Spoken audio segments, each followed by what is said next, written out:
సిద్దిపేట జిల్లా చేర్యాల మండల కేంద్రంలో జనగామ ఎమ్మెల్యే ముత్తిరెడ్డి యాదగిరిరెడ్డి చెరువు ముత్తడి స్థలంలో అక్రమంగా నిర్మాణం చేపట్టాలని చూస్తున్నా దాని పనులను నిలిపివేయాలని అఖిల పక్షాల ఆధ్వర్యంలో రేపటి చేర్యాల బంద్ను జయప్రదం చేయాలని పిలుపునిచ్చారు. ఈ కార్యక్రమంలో సిపిఎం సిద్దిపేట జిల్లా కార్యదర్శి ఆముదాల మల్లారెడ్డి, మాజీ జెడ్పీటీసీ కొమ్ము నరసింగారావు, కౌన్సిలర్లు ఉడుముల ఇన్నామ, భాస్కర్ రెడ్డి, సురేష్, చెవిటిలింగం, ఫార్వర్డ్ బ్లాక్ నాయకులు అందే బీరయ్య, సిపిఐ నాయకులు అందే అశోక్, సిపిఎం, సిపిఐ, కాంగ్రెస్ నాయకులు పాల్గొన్నారు.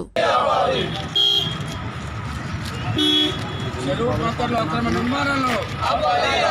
చెరువు మత్తర్ల అక్రమ నిర్మాణాన్ని చెరువు మత్తర్ల అక్రమ నిర్మాణాన్ని చెరువు మత్తర్ల అక్రమ నిర్మాణాన్ని చెరువు మత్తర్ల అక్రమ నిర్మాణాన్ని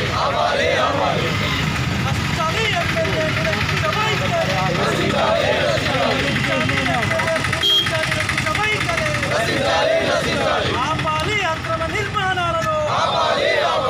ఆపాలి మద్దతులో కట్టడాలి అఖిలపక్షం ఐక్యత